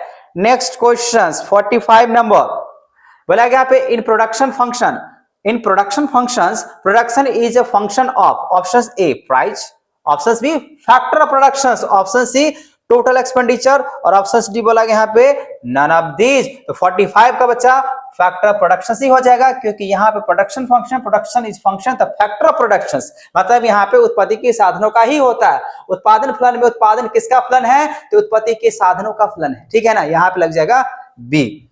नेक्स्ट क्वेश्चन 46 नंबर बोला कि यहाँ पे general price level is study. जो जनरल प्राइस होता है वो कहाँ पे पढ़ना पड़ता है भैया? सामान्य कीमत स्तर का जो अध्ययन किया जाएगा वो कहाँ पे किया जाएगा? MICR वाला में या MACR वाला में, समष्टि में या व्यष्टि में? तो हम लोग पढ़ते हैं समष्टि में, ठीक है ना। प्राइस लेवल की जो बातें होता है, सामान्य कीमत स्तर का जो अध्ययन किया जाता है वो माइक्रो इकोनॉमिक्स में, MACR मतलब समष्टि वाले में हम लोग है ना पढ़ाई करते हैं, इसीलिए 46 का हो जाएगा बी। नेक्स्ट क्वेश्चन 47 नंबर बोला कि यहाँ पे indifference curve is option A convex to the origins, option B concave to the origins, और option C both A and B, और ऑप्शन डी लिखा हुआ ऑल द एबव फॉल्स। सबका सब गलती है, ऐसा नहीं है भैया। इंडिफरेंस कर्व जो होता है ना, जो हम बातें करें इंडिफरेंस कर्व का, वो हमेशा जो है ना कॉन्वेक्स टू द ओरिजिन्स होता है। कॉन्वेक्स आपने 10th में पढ़ा हो, कॉन्वेक्स ऐसे करके, ठीक है ना, ये ऑरिजिन्स के हिसाब से चलता है। अगर आप बनाइएगा तो ऐसे करके चलता है इंडिफरेंस कर्व। फिलहाल यहाँ पे ऑप्शन लग जाएगा A, indifference curve is convex to the origins, ठीक है, मतलब मूल बिंदु की ओर उन्नतोदर होता है। नेक्स्ट क्वेश्चन नंबर 48 बोला कि in perfect competition of form क्या होता है? In perfect competition of form, option A determine price, obtains price, option C बोला कि बोथ ए एंड बी, और ऑप्शन डी लिखा हुआ है नन ऑफ दिस। बच्चा यहाँ पे ऑब्टेन्स करता है, कीमत को ग्रहण करती है, मतलब हिंदी में लिखा हुआ है, ठीक है ना। मतलब यहाँ पे एक बात समझ जाओ, जो पूर्ण प्रतियोगिता वाले जो फर्म होता है ना, वहां पे प्राइज वो मेकर नहीं होता है, प्राइज टेकर होता है। मतलब ऑब्टेन्स प्राइज भी कह सकते हैं एक तरीके से। ये प्राइज परफेक्ट कॉम्पिटिशन में नहीं बना सकते हो, ठीक है, मोनोपोली रहेगा वहां पे प्राइज बना सकते हो, लेकिन यहाँ पे आप जो परफेक्ट कॉम्पिटिशन है इसमें प्राइज आपका टेकर होता है, ठीक है ना। तो यहाँ पे फिलहाल ये जो जवाब है इसका बी लग जाएगा, ठीक है। नेक्स्ट क्वेश्चन 49 नंबर बोला गया यहाँ पे Indian parliament generally approve budget. अच्छा बताओ, इंडिया में जो बजट होता है कब तय किया जाता है, ठीक है ना। ऑप्शन ए बोला up to February 28, up to March 1, up to March 15, और अप टू मार्च बोला गया 31, ठीक है। तो यही जवाब सही जवाब है डी, 31 मार्च तक हम लोगों के पार्लियामेंट में अप्रूव हो जाता है बजट के लिए, है कि नहीं है। तो इंडियन पार्लियामेंट जनरली अप्रूव जो बजट होता है वो अप टू मार्च 31 तक हो जाते हैं, ठीक है बच्चा। नेक्स्ट क्वेश्चन 50 नंबर की बातें करें तो बोला गया market price is defined as, market price is defined as, option से short run market, option B long run market. देखो मार्केट प्राइस है ना, तो मार्केट प्राइस हमेशा शॉर्ट रन में ही मार्केटिंग करता है, ठीक है। बाकी बात जवाब गया, ठीक है ना, नहीं गलत है, बाकी जवाब है वो गलत है। तो market price is defined as short run market, तो 50 का जो बच्चा हो जाएगा ए हो जाएगा, ठीक है। बहुत ही सिंपल और सरल क्वेश्चंस, ठीक है। रिवाइज करते जाओ, रिवाइज करते जाओ मेरे साथ जो है ना, क्वेश्चंस को याद करते जाओ। नेक्स्ट क्वेश्चन बोला यहाँ पे how many types of elasticity of demand, 5 तरीके के होता है इलास्टिसिटी ऑफ डिमांड, ठीक है ना। याद रखिएगा, याद रखिएगा, आपके ऑब्जेक्टिव क्वेश्चन 50 100 पूछे जाएंगे तो 50 तो आप लिख दीजिएगा, 50 तो ऐसे भी आ जाएगा, ठीक है ना। आपके लिए अभी हर एक पॉइंट आपके लिए अगर कहा जाए बच्चों तो हर एक क्वेश्चन अभी इंपॉर्टेंट है। जहां से भी आपको क्वेश्चन मिले याद करने के लिए याद कर लो, ये मत सोचो कि ये सर झूठ बोल रहे हैं, वो सर झूठ बोल रहे हैं, यहाँ से क्वेश्चन आएगा भी कि नहीं आएगा, ठीक है ना। ये अभी आपका जो है ना दिक्कत नहीं है, दिक्कत ही होना चाहिए आपको मुझे याद कैसे होगा, ठीक है ना। अपना मेहनत खुद के हिसाब से रखो भैया, ठीक है। बाकी बात ये जो क्वेश्चंस है मैंने लगभग में ऑब्जेक्टिव क्वेश्चंस का 4-5 वीडियो इकोनॉमिक्स का बना चुके हैं। अब सारे वीडियो अगर जाकर अगर देखते हो इकोनॉमिक्स का रिवीजन के हिसाब से तो आपको हर एक वीडियो में अगर कहा जाए तो अच्छे तरीके से मैंने यहाँ पे बात कहा है, और क्वेश्चंस बिल्कुल अलग अलग हैं, ठीक है। कुछ क्वेश्चन से मिल सकते हैं लेकिन अलग अलग है, आपको क्या करना होगा जाके देख लेने हैं ताकि आपके रिविजन अच्छे से हो जाएगा, ठीक है। नेक्स्ट क्वेश्चन पे चलते हैं 52 नंबर बोला यहाँ पे which of the following is a stock, stock क्या हो सकता है। Option A wealth, option B बोला गया सेविंग, ऑप्शन यहाँ पे सी बोला गया एक्सपोर्ट, ऑप्शन डी बोला गया नन ऑफ दीज। तो अगर हम लोग बातें करें यहाँ पे जो विच of the following is a stock, तो वेल्थ, ठीक है, संपत्ति होता है, ठीक। इसमें से कौन सा स्टॉक होता है, तो संपत्ति आपका एक स्टॉक माना जाता है, ठीक है। नेक्स्ट 53 नंबर बोला यहाँ पे एक फॉर्म में लाभ कब होता है, ठीक है। इंग्लिश में देख सकते हो a form earns profit when जब यहाँ पे कोई चीज तो ज्यादा होना चाहिए तभी तो प्रॉफिट होगा, है ना। मान लो जब सिंपल से सेलिंग प्राइस के हिसाब चलोगे, कॉस्ट प्राइस के हिसाब चलोगे, selling price greater than CP मतलब कॉस्ट प्राइस, तभी आपको क्या होता है प्रॉफिट। लेकिन यहाँ पे एवरेज जो रेवेन्यू दिख रहा है आपको, एआर जो दिख रहा है यहाँ पे बच्चा, जो एवरेज रेवेन्यू होगा वो ज्यादा होगा और एवरेज कॉस्ट से, तभी आपका माना जाएगा प्रॉफिट। मान लीजिए एवरेज रेवेन्यू आपने कमा लिया 50 रुपीज, उस प्रोडक्ट का जो कीमत था वो था आपका 45 रुपीज, मतलब 5 रुपए का क्या हुआ प्रॉफिट। इसीलिए यहाँ पे लग जाएगा ए, एवरेज रेवेन्यू ज्यादा एवरेज कॉस्ट कम। ठीक है, नेक्स्ट क्वेश्चन 54 नंबर बोला गया यहाँ पे, the subject of matter of economic is being study under which branches. यहाँ पे ध्यान समझे, सब्जेक्ट ऑफ मैटर इकोनॉमिक्स की अगर देखा जाए तो कौन से ब्रांचेज हम लोग पढ़ते हैं, यहाँ पे ऐसा नहीं बोला गया है जो क्या है, नहीं है इंडिविजुअल्स है या नेशनल लेवल पे। ठीक है, ऑप्शन से बोला गया माइक्रो इकोनॉमिक्स, ऑप्शन से बोला गया मैक्रो इकोनॉमिक्स। तो 54 का बच्चा जो लगेगा यहाँ पे ऑप्शन सी लग जाएगा। ठीक है ना, बोथ ए एंड बी दोनों में हम लोग यहाँ पे इकोनॉमी के जो मैटर होते हैं हम लोग पढ़ते हैं, है कि नहीं। अर्थशास्त्र की विषय वस्तु का अध्ययन किन शाखाओं में किया जाता है, तो व्यष्टि अर्थशास्त्र और समष्टि अर्थशास्त्र दोनों में किया जाता है। ठीक है, इसलिए जवाब क्या हो जाएगा, सी हो जाएगा। Next question 55 number, which of the following is correct, इसमें से कौन सा जवाब सही है। ठीक है ना, लिखा है यहाँ पे ऑप्शन से, परफेक्टली इलास्टिसिटी सप्लाई जो होगा 0 होगा, हाई इलास्टिसिटी सप्लाई जो है ना कम है, ग्रेटेस्ट 1 है, हाई इलास्टिसिटी सप्लाई ज्यादा है ग्रेटर देन 1 से, परफेक्टली इलास्टिसिटी सप्लाई जो है ना 0 है। ठीक है, वो भी केस सही है, भी केस सही है, तो गलत कौन सा है, ऐसा तो कुछ है नहीं, डी ऑप्शन लग जाएगा। ठीक है ना, ये सारे जवाब इसका सही है, 55 का जो होगा बच्चा वो डी लग जाएगा। ठीक है, नेक्स्ट क्वेश्चन 56 नंबर की अगर बात करें, 56 number, the central problem of economy is, option से what to produce, how to produce and how to distribute the produced goods. मतलब ये सारे जवाब इसका भी सही है। ये 56 नंबर क्वेश्चन है, क्योंकि सेंट्रल प्रॉब्लम इकोनॉमी का यही है, सेंट्रल जो प्रॉब्लम होता है इकोनॉमी का, ये सारे प्रॉब्लम इसका सही जवाब बताया गया, ऑप्शन डी लग जाएगा। ठीक है, नेक्स्ट क्वेश्चन 57 नंबर की अगर बातें करें, बोला गया price of commodity is determined at point where. ठीक है, price of commodity is determined at the point of, option से demand exceeds, option B supply exceeds, option C बोला यहाँ पे डिमांड इक्वल्स सप्लाई, और ऑप्शन डी लिखा हुआ है नन ऑफ दीज। तो 57 की अगर बात करें बच्चा, डिमांड इक्वल जब सप्लाई होता है ना, तभी जो है ना प्राइस कमोडिटी इज डिटरमाइन होता है एट द पॉइंट, मतलब डिमांड सप्लाई बराबर, डिमांड सप्लाई बराबर, वहां पे आपका जो है ना क्वांटिटी को जो है ना निर्धारण कर दिया जा सकता है। इसको थोड़ा हिंदी में अगर देख लिया जाए तो आप कह सकते हैं एक वस्तु की कीमत तो उस बिंदु पर निर्धारित होती है जहां पे वस्तु की मांग और वस्तु की पूर्ति हमेशा क्या होना चाहिए, बराबर होना चाहिए, हमेशा बराबर होना चाहिए, तभी जो है ना निर्धारित कर सकते हैं।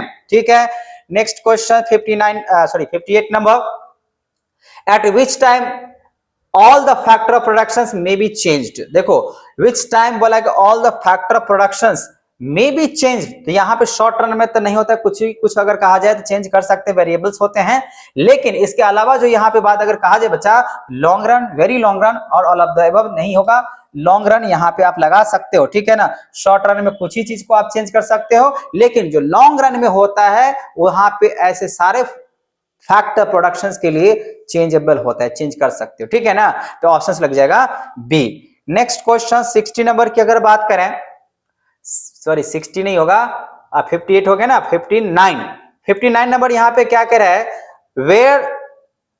Where there are large number of buyer and seller, तो जहां पे ज्यादा मात्रा में बायर और सेलर्स होते हैं उस मार्केट को क्या कहते हैं, perfect competition market, monopolistic competition only, both A and B, none of these. ऐसा नहीं है बच्चा, यहाँ पे 59 की अगर बात करें तो परफेक्ट कॉम्पिटिशन और मोनोपोलिस्टिक में क्या होता है, एक के वो विक्रेता होता है, खरीदार तो बहुते होता है। तो यहाँ पे बोला गया यहाँ पे जो where there are large number of buyer and sellers, तो वैसे तो यहाँ पे जवाब जो है ना, मोनोपोलिस्टिक में बहुत सारे ऐसे मार्केटिंग होता है जो एक ही फॉर्म के अलग अलग देखा जाए सिंगल जो है ना सेलर्स होते हैं। तो यहाँ पे हम तो लगाएंगे दोनों, वैसे तो अच्छा तरीके से देखा जाए तो परफेक्ट कंपटीशन में large number of buyer and sellers होते ही होते हैं। ठीक है ना, लेकिन इसमें भी अगर देख लिया जाए मोनोपोलिस्टिक में अगर मान लीजिए यहाँ पे विक्रेता है, अब बहुत सारे अगर यहाँ पे क्रेता है, मोनोपोलिस्टिक तो एक के गुट नहीं हो सकता है, एक ही तो ऐसे कोई कंपनी नहीं होगा ना मार्केट में, ऐसे बहुत सारे कंपनियां होगी।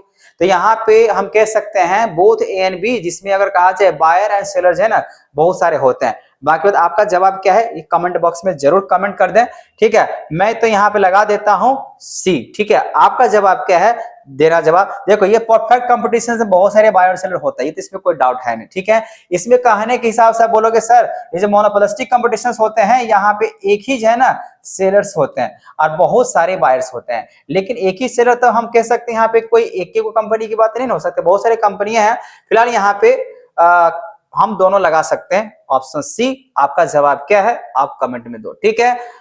बाकी मैंने सब समझा दिया है, जो बायर सेलर सबसे मैक्सिमम किस में रहता है, परफेक्ट कंपटीशंस में रहता है। नेक्स्ट क्वेश्चन 60 नंबर की बात करें, बोला गया यहाँ पे the elasticity of demand at the mid point demand curve of a straight line demand will, क्या होगा यहाँ पे, बोला गया यहाँ पे the elasticity of demand at the point of demand curve of a straight line demand curve, option से will be equal to 0, will be unit, और सी बोला गया विल बी इनफाइनाइट, और यहाँ बोला गया है none of these.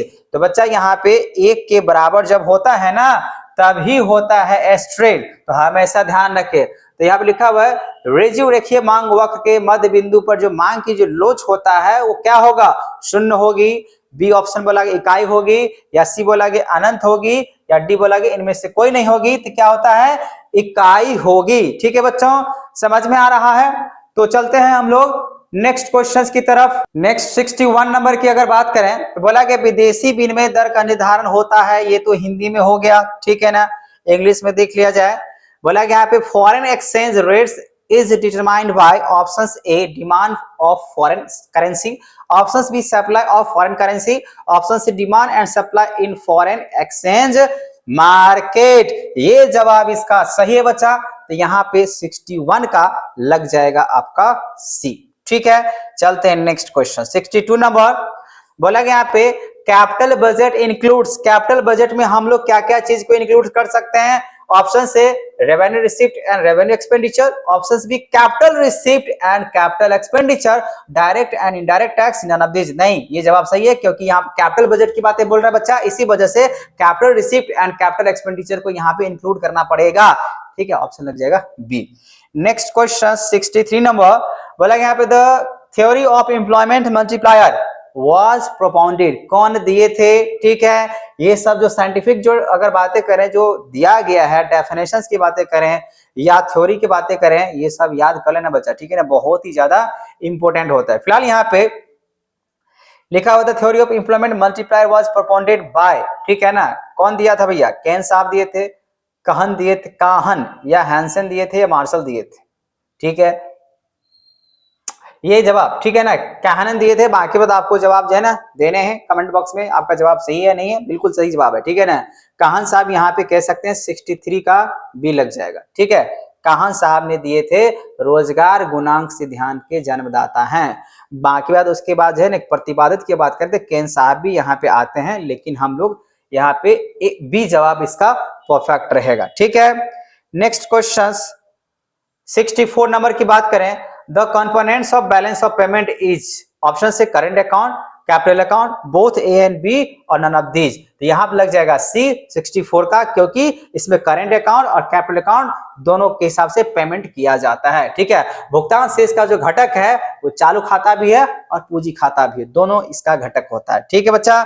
Next question 65 number, यहाँ पे हिंदी में तो देख ही लिया, बोले राजकोषीय घाटा इसके समान होता है प्राथमिक घाटा माइनस ब्याज का भुगतान, और प्राथमिक घाटा प्लस ब्याज, और ऑप्शन सी लिखा कुल बजट व्यय माइनस कुल बजट प्राप्तियां, हाँ, और ये उल्टा हो गया, ठीक है ना, और डी लिखा यहाँ पे इनमें से कोई नहीं। तो 65 का वैसे तो हिंदी में तो यहाँ पता चल गया, जो सी होगा कुल बजट व्यय में से, मतलब खर्चा ज्यादा है और आमदनी कम है, तो घाटा तो ही ना हो जाएगा राजकोषीय घाटा, इसी वजह से यहाँ पे लग जाएगा सी हिंदी के हिसाब से। अब यहाँ पे देख सकते हो फिजिकल डिफिसिट इक्वल टू क्या होगा, तो टोटल बजट एक्सपेंडिचर, खर्चा में से इनकम को रिसिप्ट में अगर घटा रहे हैं, मतलब मान लीजिए खर्चा एक्सपेंडिचर की मान लेते हैं यहाँ पे 500 रुपये यहाँ पे खर्चा है और आपको मिला है यहाँ पे 250 रुपया, तो 250 रुपये के डिफिसिट बजट होगा ना भैया। रिसिप्ट मतलब प्राप्ति अगर ज्यादा हुआ और खर्चा अगर मान लीजिए कम हुआ तो उसमें तो आपका प्रॉफिट हो जाएगा, लेकिन घाटा की बात बताया जा रहा है तो घाटा क्या होगा यहाँ पे यही हो जाएगा, ठीक है। तो ऑप्शन लगा देना सी। नेक्स्ट क्वेश्चन 66 नंबर की बात करें, विच of the following is indirect tax, जो दूसरे के पास किया जाता है, इस टैक्स को जो दूसरी तरफ दूसरे लोगों को पास किया जाता है एक दूसरे को। यहाँ पे ऑप्शन दिया income tax, wealth tax, excise duty, gift tax. देखो यहाँ पे जो साफ साफ लिखा हुआ 66 नंबर की अगर बातें करें वो हो जाएगा एक्साइज ड्यूटी, ठीक है ना, क्योंकि इनकम टैक्स जो होता है बच्चा वो खुद को देना पड़ता है, वेल्थ टैक्स भी खुद को देना पड़ता है, गिफ्ट टैक्स भी खुद ही को देना पड़ता है, लेकिन इनडायरेक्ट टैक्स दूसरे की तरफ पास किया जाता है, ठीक है ना, चाहे मैन्युफैक्चरर हो, रिटेलर हो, कंज्यूमर्स हो, ठीक है ना। तो इसका मतलब ऑप्शन सी लगा दो, सबसे अच्छा जवाब। नेक्स्ट क्वेश्चन 67 नंबर की अगर बात करें तो 67 नंबर में क्या कहा गया यहाँ पे, which of the following is marginal propensity to consume, तो चेंज ऑफ इनकम के बाद चेंज ऑफ कंजम्पशन की अगर बातें करेंगे तो यही हो जाएगा आपका आंसर, ठीक है ना, ऑप्शन ए, ये वाला ऑप्शन हो जाएगा। सीमांत उपभोग प्रवृत्ति नियम में से कौन सा सही है, तो चेंज बाय वाई, अब बाय में चेंज सी, ठीक है। नेक्स्ट क्वेश्चन 68 नंबर बोला गया निवेश के निर्धारक घटक कौन से हैं बच्चा, यहाँ पे ऑप्शन दिख रहा होगा, विच of the determining factor for investment, marginal efficiency of capital, interest rate, और ऑप्शन सी लिखा यहाँ पे बोथ ए एंड बी, और डी लिखा हुआ नन ऑफ दिस। तो 68 की अगर बातें करें बच्चा तो यहाँ पे दोनों जवाब इसका सही है, मतलब लग जाएगा मार्जिनल एफिशिएंसी ऑफ कैपिटल ये भी सही है, इंटरेस्ट रेट ये भी सही है, तो इस तरीके से हम लोग डिटरमाइन कर सकते हैं फैक्टर ऑफ इन्वेस्टमेंट का, ठीक है। ये था क्वेश्चन नंबर 68, और इस 68 का जो जवाब है वो है सी, ठीक है। नेक्स्ट क्वेश्चन पे चलते हैं, क्वेश्चन नंबर 69 बोला कि यहाँ पे 69 में the process of foreign exchange occurs, option से बिटवीन द कंट्रीज, ऑप्शन से बिटवीन द स्टेट, ऑप्शन से with in the country, option D बोला गया विद इन द स्टेट्स। नहीं भैया ऐसा नहीं होता है, फॉरेन एक्सचेंज हमेशा क्या होता है, दो देशों के बीच में ही होता है, ठीक है ना, मतलब दो या दो से ज्यादा देश हो सकता है, लेकिन इस क्वेश्चन के हिसाब से बिटवीन द कंट्री के बीच में होता है, ठीक है ना। तो यहाँ पे 69 का अगर बात करें बच्चा लग जाएगा आपका ए। नेक्स्ट क्वेश्चन 70 की अगर बात करें, 70 नंबर क्वेश्चन कह रहा है for luxurious goods the demand is, luxurious goods the demand is, option से inelastic, option B elastic, option C highly elastic, option D perfectly elastic, ठीक है ना। तो 70 की अगर बात करें यहाँ पे तो लग जाएगा हाईली इलास्टिक, जो लग्जरियस गुड्स होता है डिमांड के लिए वो हाईली इलास्टिक होता है, अत्यधिक लोचदार होता है, जो विलासिता वस्तुएं होती है उसकी मांग जो होती है वो अत्यधिक लोचदार होता है, ठीक है ना, ये आपको हमेशा ध्यान रखना है, इसीलिए इसका जवाब हो जाएगा सी। नेक्स्ट क्वेश्चन 71 नंबर की बात करें तो बोला गया who does not belong to welfare economics, who does not belong to welfare economics, यहाँ पे कौन नहीं है, निम्न में बोला गया कौन कल्याणकारी अर्थशास्त्री नहीं है, ऑप्शन से Marshall, option B Cannan, option C JB Say, और ऑप्शन डी बोला गया पीगू। तो यहाँ पे अगर बात करें बच्चा जेबी से को हम लोग नहीं कह सकते हैं वेलफेयर इकोनॉमिस्ट, बाकी बात ये सब वेलफेयर इकोनॉमिस्ट में आते हैं लेकिन ये जेबी से नहीं आते हैं, ठीक है।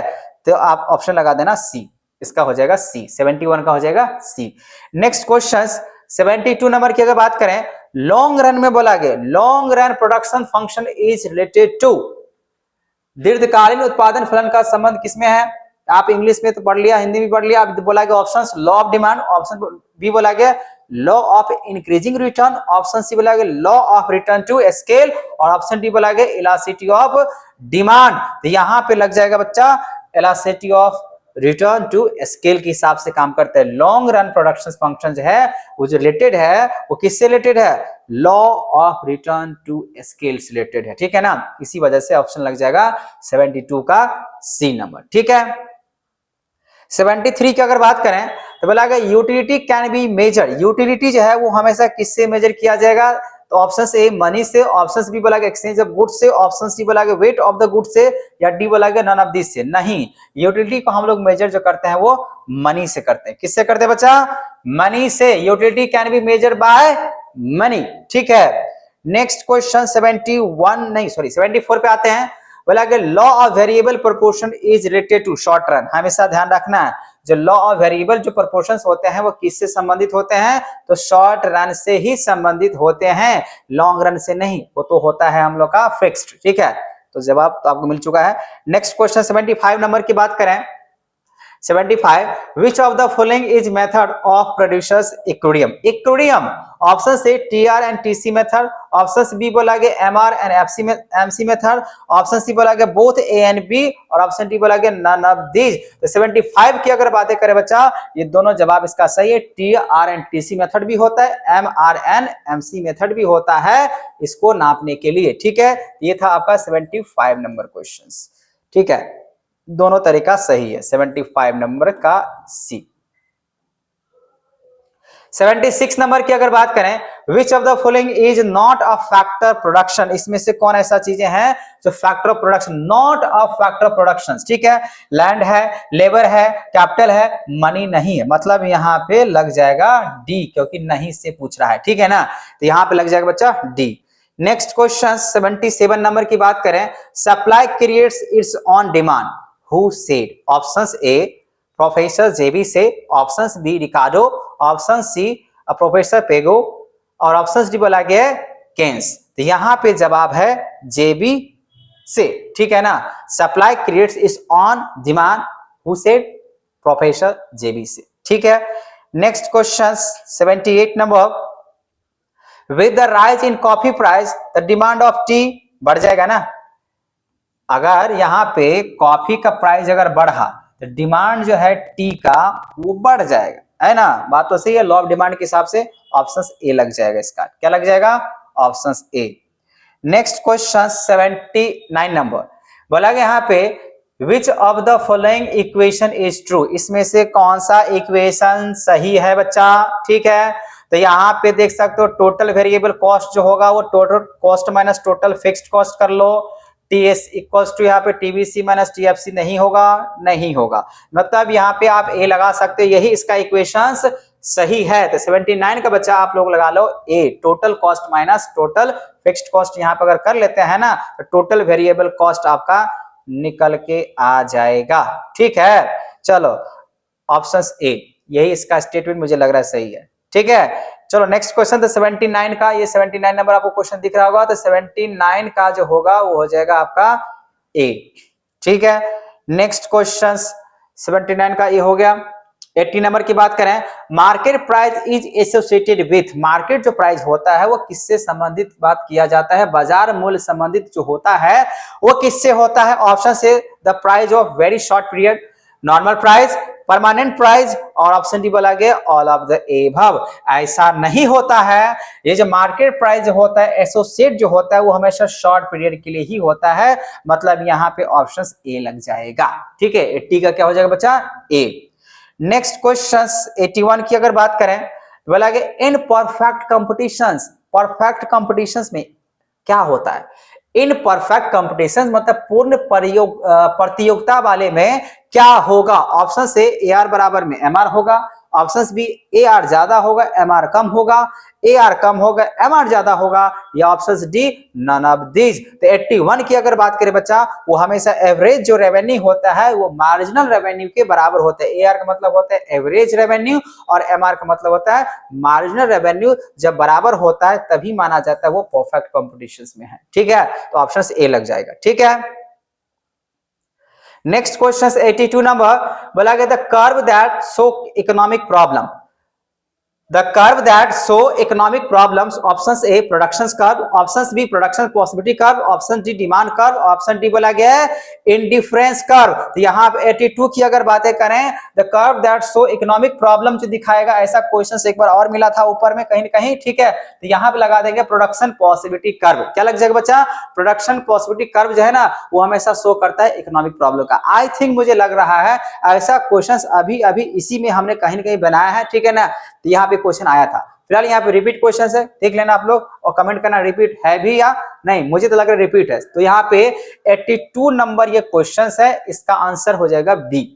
ठीक है, next question 83 number, which one is included in national income, इसमें से कौन सा एक अगर कहा जाए तो नेशनल इनकम में आप इंक्लूड कर सकते हो। ठीक है, options A rent wages interest, options B बोला गया यहाँ पे rent wages salary interest profit, यही ठीक है ना, यही जो होगा इसको हम लोग जो है इंक्लूड कर सकते हैं नेशनल इनकम में, क्योंकि आप हर एक जगह देखिए इंटरेस्ट है, प्रॉफिट नहीं, इसमें सारे के सारे जो है इसको हम शामिल कर सकते हैं नेशनल इनकम। ठीक है बच्चों, आप लोग को समझ में आ रहा है? अगर समझ में आ रहा है या नहीं आ रहा है आप मुझे कमेंट कर सकते हैं। ठीक है, तो यहां पे 83 बन गया आपका बी, ऑप्शन नंबर कौन सा हो जाएगा? बी। नेक्स्ट क्वेश्चन पे चलते बच्चा, यहां पे 84 नंबर की अगर बात करें तो बोला कि विच one of the following is include in flow. ठीक है, इसमें कौन सा चीज हम लोग इनफ्लो की बातें कर सकते हैं? ऑप्शन से consumption, option B investment, option C बोला गया इनकम, ऑप्शन डी बोला गया ऑल ऑफ द एबव। तो 84 की अगर बात करें बच्चा, यहाँ पे सब जो है ना इंक्लूड हो जाता है इनफ्लो में। ठीक है ना, inflow, which one of the following is include inflow. ठीक है, प्रवाह के अंतर्गत निम्नलिखित में से कौन सा शामिल है? उपभोग, निवेश, आय, ये सभी। ठीक है, इनफ्लो इन्वेस्टमेंट की, आय का, कंजम्पशन हुआ, इनकम हुआ। ठीक है, तो यहाँ पे डी लगा दो, option D. Next question 85 number, which of the following is include in monetary cost? Normal profit, option B explicit cost, option C implicit cost, और ऑप्शन डी बोला गया ऑल ऑफ द एबव। तो 85 की अगर बात करें बच्चा तो लग जाएगा ऑल ऑफ द एबव। ठीक है, ये सब हम इसको मॉनेटरी कॉस्ट में शामिल कर सकते हैं। ठीक है, नेक्स्ट क्वेश्चन 86 नंबर, बोला गया यहाँ पे economic problem is basically related to which factor? Option A choice factor. ठीक है, ये भी क्वेश्चन मुझे लग रहा है रिपीटेड हो गया। ठीक है, ऑप्शंस ए ही लग जाएगा, चॉइस के हिसाब से बेसिकली है ना ये फैक्टर को बातें करता है। तो ऑप्शंस क्या लगा देना बच्चा? 86 का ए लग जाएगा। ठीक है, नेक्स्ट क्वेश्चन 87 नंबर की बात करें, विच of the following is include in real flow? तो रियल फ्लो में यहाँ पे कौन कौन चीज को हम लोग शामिल कर सकते हैं? वास्तविक प्रवाह के अंतर्गत निम्न में से किसको शामिल किया जाता है? तो यहाँ पे लग जाएगा, देखते हैं, ऑप्शन ए बोला गया flow of goods, option B बोला गया flow of service, option C बोला गया बोथ ए एंड बी, और ऑप्शन डी बोला गया नन ऑफ दीज। 87 का हो जाएगा फ्लो ऑफ गुड्स जो होगा और फ्लो ऑफ सर्विस होगा, ये दोनों को है ना रियल फ्लो में हम लोग शामिल करते हैं। ठीक है बच्चा, नेक्स्ट क्वेश्चन 88 नंबर बोला गया यहाँ पे which of the following function show the law of supply? इसमें से लॉ ऑफ सप्लाई के लिए कौन सा फंक्शन सही है? तो यहाँ पे सप्लाई होगा, यहाँ पे वो तो गलत है, वन में प्राइस होगा नहीं, क्वांटिटी होगा नहीं। ठीक है, तो यहाँ पे ए ऑप्शन इसका सही लग रहा है। ठीक है, इसमें और भी सब होने चाहिए। फिर से वही क्वेश्चन से अधूरा ऑप्शन देख के जो है ना यहाँ पे खुद कंफ्यूज हो रहा है, बच्चों को भी कंफ्यूज कर रहा है, और बच्चे लोग हमको कमेंट में कहेंगे सर ऐसा नहीं, वैसा नहीं, ऐसा नहीं भैया, कंप्लीट यहाँ पे ऑप्शन दिया गया। ठीक है, चलो यहाँ पे ऑप्शन हो जाएगा 88 का ए। नेक्स्ट क्वेश्चन 89 की अगर बात करें तो बोला यहाँ पे what is the value of MPC? MPC का वैल्यू क्या होना चाहिए? 89 नंबर क्वेश्चन है ये, 89 नंबर क्वेश्चन है बच्चों।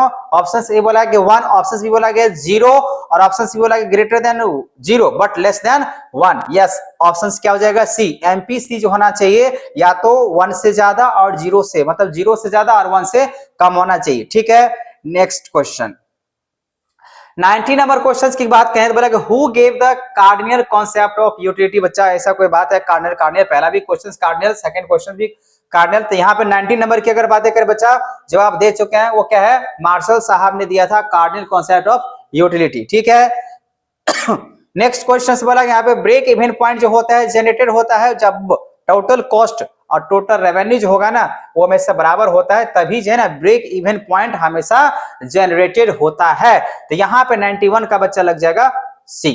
ठीक है, नेक्स्ट क्वेश्चन 92 नंबर की बात करें, which is the first law of Gossen? तो गॉसन के द्वारा यहाँ पे फर्स्ट लॉ कौन सा होगा?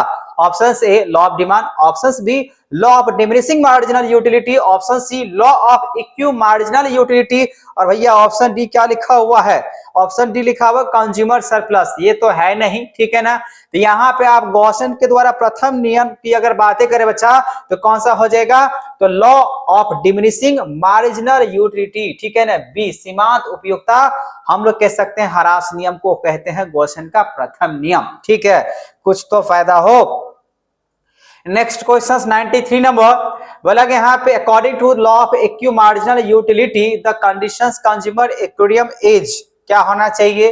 ठीक है, MU बाय पी हो गया, MU बाय पी हो गया, MU ए ठीक है, PE बी ठीक है, बोथ यहाँ पे A एंड B और ऑप्शन डी लिखा यहाँ पे अनडिफाइंड लिखा हुआ है। ठीक है बच्चा, 93 की अगर बात करें तो क्या ठीक सॉरी यहाँ पे ये जवाब सही है, दोनों बराबर होता है। ठीक है ना, वहां पे वो चीजें नहीं है, एमयू नहीं है ना, यहाँ पे एमयू है और वहां पे एमयू नहीं है, बाकी सब सही लिखा था। मतलब यहाँ पे आपका ये जवाब सही है। According to the law of equity margin utilities होता है कंडीशन है ना कंज्यूमर इक्विलिब्रियम का, ये वाली बात सही होता है। ठीक है, ऑप्शन ए हो जाएगा 93 का बच्चा, यहाँ पे ऑप्शन क्या हो जाएगा 93 का हो जाएगा यहाँ पे ए।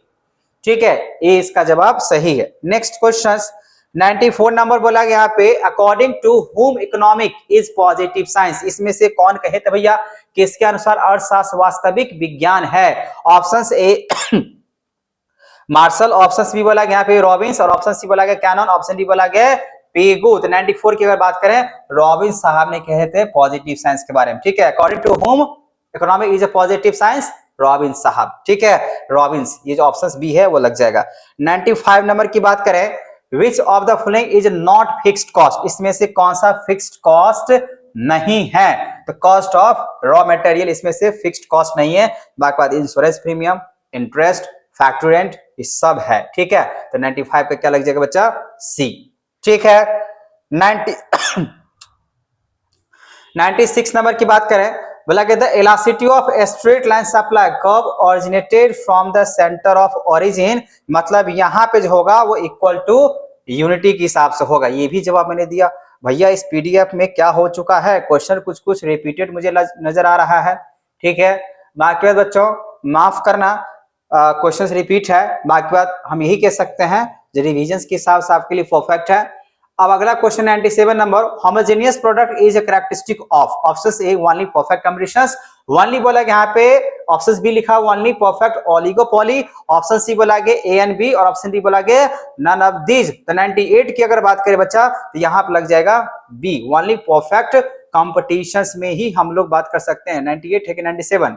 ठीक है, होमोजेनियस प्रोडक्ट इज अ, पहले तो क्वेश्चन ध्यान से आप लोग यहाँ पर देखें। ठीक है, क्वेश्चन नंबर 97 की बात कर रहे हैं, homogeneous product is a characteristic of, option A only perfect competitions, option B only oligopoly, option C दोनों होना चाहिए कि नहीं होना चाहिए? होमोजेनियस प्रोडक्ट है मतलब समरूप उत्पादन है। ठीक है ना, और जब समरूप उत्पादन होता है तो हमेशा परफेक्ट कॉम्पिटिशंस में ही ये बातें होता है, ओलिगोपोली में नहीं होता है। ठीक है, मतलब हाँ ठीक है, यहाँ पे ये जवाब जो होगा वो ए ही होगा। ठीक है, 97 का ये होगा, होमोजेनियस प्रोडक्ट होता है वो हमेशा इसके लिए होता है। ठीक है बच्चों, नेक्स्ट क्वेश्चन 98 की अगर बात करें, if the total product बोला गया 2 units of labor employed is 22 and total product बोला गया 1 is 10, मतलब यहाँ पे साफ है 22 से अगर 10 की बातें करें माइनस कर लेते यहाँ पे 12 हो जाएगा। अब पहले 2 था तो 1 यूनिट बढ़ गया, तो 2 में से 1 गया तो कितना बचा यहाँ पे 1, और यहाँ भी चीज मैंने क्या ही है, तो 22 माइनस 10 और 2 माइनस 1 मतलब 12 बाय यहाँ पे 1 इक्वल टू क्या बनेगा? 12 बनेगा। तो ऑप्शन देख सकते हैं यहाँ पे बी हो जाएगा, एमपीज हो जाएगा, वो हो जाएगा बी, 12 हो जाएगा। ठीक है, बाकी बात इसके फॉर्मूला आपको याद करने की जरूरत है। ठीक है, चेंज के हिसाब से निकाले हैं, ऑप्शन बी 12 है कि नहीं है? 98 का क्या हो जाएगा?